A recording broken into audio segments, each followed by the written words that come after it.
Jarvis, you up? Will you, sir, or wait? I'd like to open a new project file, indexed as Mark II. Jarvis, drop my needle. Jarvis, take the wheel. Yes, sir.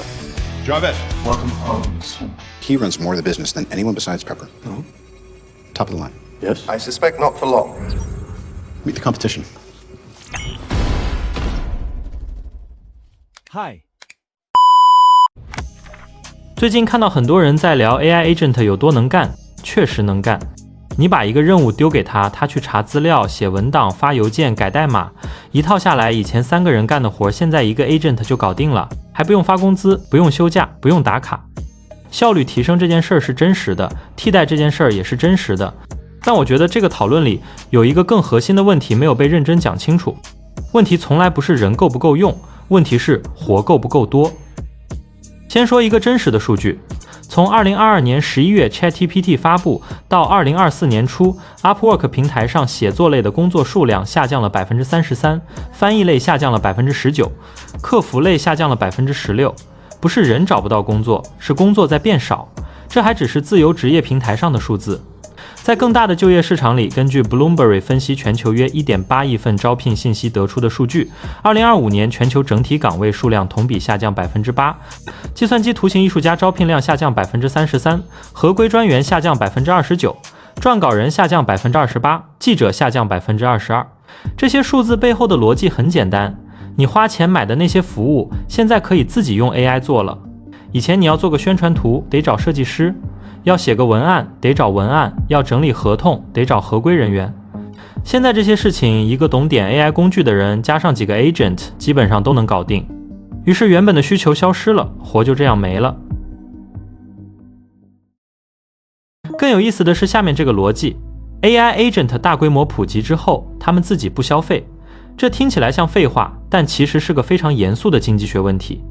历史上所有的技术革命，蒸汽机、电力、互联网都有一个共同点，他们替代了体力，但被替代的人还在，还要吃饭、买房、消费、生娃，这些需求维持着整个经济的运转。纺织工人被机器替代了，但工人没消失，他们跑去开餐馆当工人，市场需求依然在循环。但 AI agent 不一样，他们不买东西，他们不租房，他们不出去吃饭。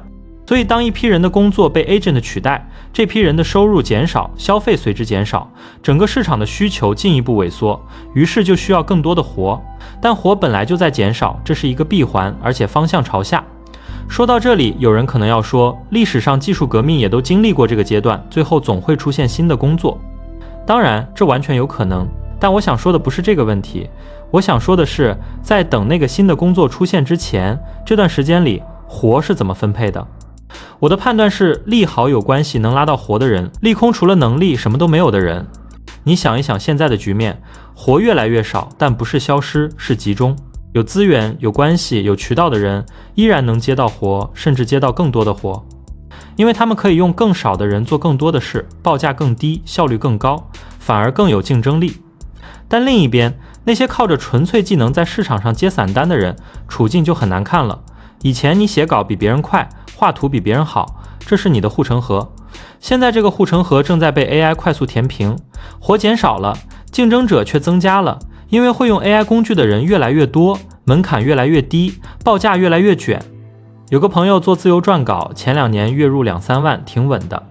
去年开始，平台上的稿子单价跌了大概 30%， 需求量也缩了，因为很多品牌开始自己用 AI 生成内容了。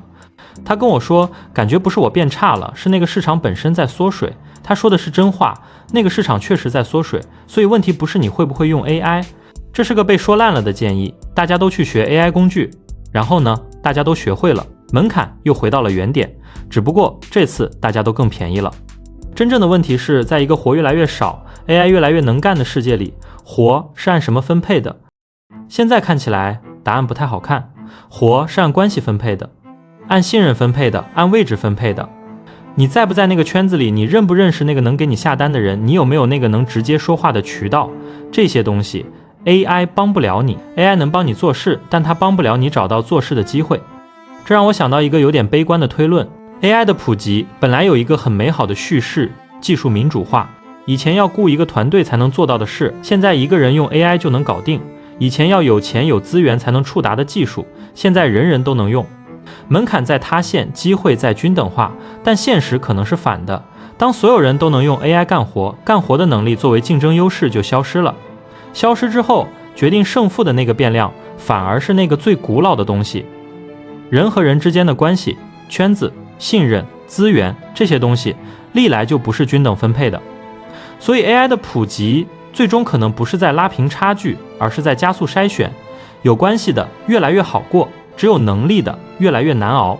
我没有结论，这件事儿太大了，大到我觉得谁现在给结论都是在瞎说。